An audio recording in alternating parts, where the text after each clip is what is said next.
I'm going to ask the last panelist, Mrs. Farida Lambay from Pratham. It's an NGO in India. You've probably seen her as a moderator yesterday or this morning.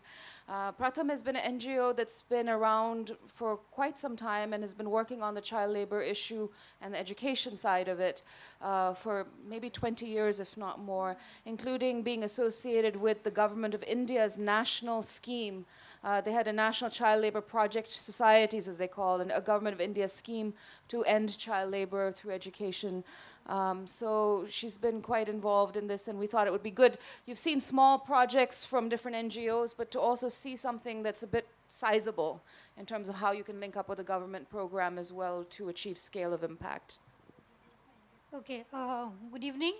And I've been, there's strict orders that I shouldn't go beyond 10 minutes, so I'm pleading with 12 minutes, okay? So let's see how we can do this. Basically, we are talking about child labor, and I think I'm not going to repeat or talk to you about Pratham, but in terms of Pratham, with a mandate of working with every child, we're working all over the country with almost covering 3 million children.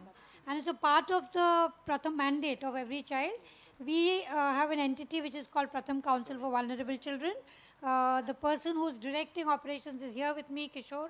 So he'll answer all your questions in the tea break if there are many more questions. So basically what we're looking at, and our mandate is to see that no child actually works. Not only mandate, but it is our dream that every child in school so that no child works. Now with that dream, we have till today rescued almost 60,000 children from Mumbai alone, working in the embroidery units and other textile units and other factories, which I'm not going to get into all the sectors because some of it is the chairperson has already told you. But it is 60,000 children, and most of these children either come with their parents who are trafficked, along with the parents sometimes, and many of them also come without the parents. And our observations have been that children who come without their parents are much more in an exploitative situation, and most of them are under 14, and most of them are boys. Yeah? For want of time, I'm not going to get into greater details. I think this August audience knows that when you're talking about child, when you're talking about child labor, since yesterday we've been talking, that you can't talk about a child in isolation, but we need to talk about the child in relation to all the ecosystems, whether it is the education, whether it's the family, whether it's the community. And we at Pratham and all our experiences are telling us that you can't deal with child labor alone. You can't deal it alone. You can't be the only NGO crusading against child labor and shouting slogans. You need to have a collective vision, and you need to have a collective vision where you say that the child is important and the child's family needs to be strengthened. Basically, so the reasons for child labor, I think have been said, so I'm going to skip. But we found, and I think all my fellow panelists have said that children come from deprived communities, very under-resourced, poverty of course, but with it we also feel that it is the education system which is not relevant, which is not attractive, which sometimes pushes these children. Even if the children want to go to school, access and a non-availability of schools, and sometimes school not being relevant gets children into child labor. And the other important thing I feel is, and over the years we've also found, that the society, that we as people tolerate children working. Okay, we tolerate children working. We say that it's okay if children work because they're getting money, they're getting $1, they're getting $100. So I think that needs to be stopped in terms of the custom of looking at child labor as okay. Having said that, we've also as an organization over the years mapped where are these children coming from. And this is the map of India. And you'll see in the map of India that you have certain sectors. Okay, so I don't know whether everybody can see, but there's a particular sector which we're talking about is Zari industry, which is this embroidery, and many of the women and girls wear a lot of embroidery. That embroidery is done by children in some cases, and they mostly come from northern parts of India, which is UP, Bihar, sometimes Nepal, and sometimes Bangladesh. Yeah? You will see here something on leather industry. Now the leather industry, again making chappals, slippers, belts, leather jackets, these are all children coming again from Bihar, UP or Orissa. We have a diamond industry and gold polishing. Now those children come to Mumbai and the other cities or Gujarat, Surat from Calcutta or West Bengal. So what we've done for ourselves and for the country is to map the source areas and the destination areas. And I think that's a major work that we've done, because that has actually facilitated us to look at our interventions. If you really look at the Pratham intervention, what we are saying is that you work at the micro as well as the macro level.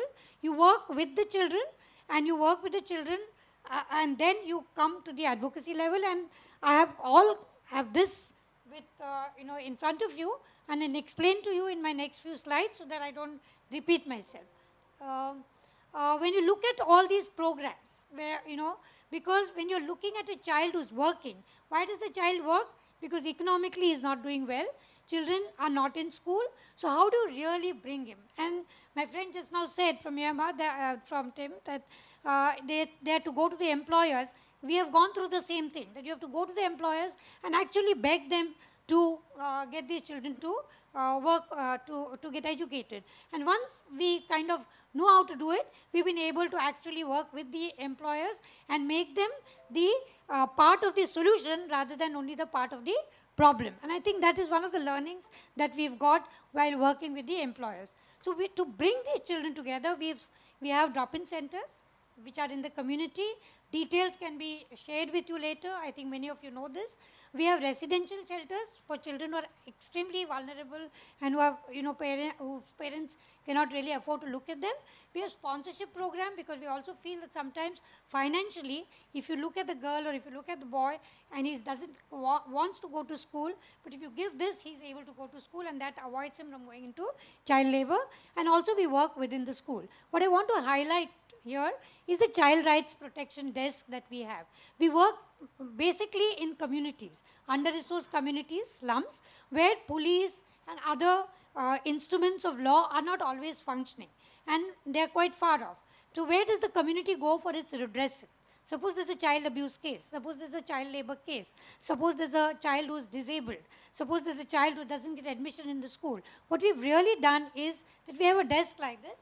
We have 2 staff members sitting in the community every day and help the community to come and talk about their problems. And this has been a very successful intervention. Why I'm bringing it to you is that it's a very low-cost model.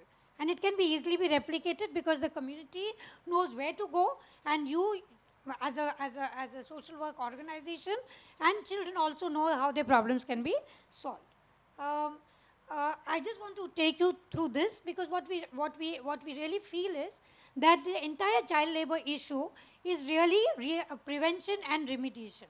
And we believe as Pratham is that we need to prevent the problem rather than just firefighting. And therefore we're working both in the source areas and the destination areas. Source areas are Bihar, UP, sometimes Nepal, and the areas where they come to is cities like Mumbai, Calcutta, Hyderabad, Chennai, Delhi, where you'll see all these children. Now what do?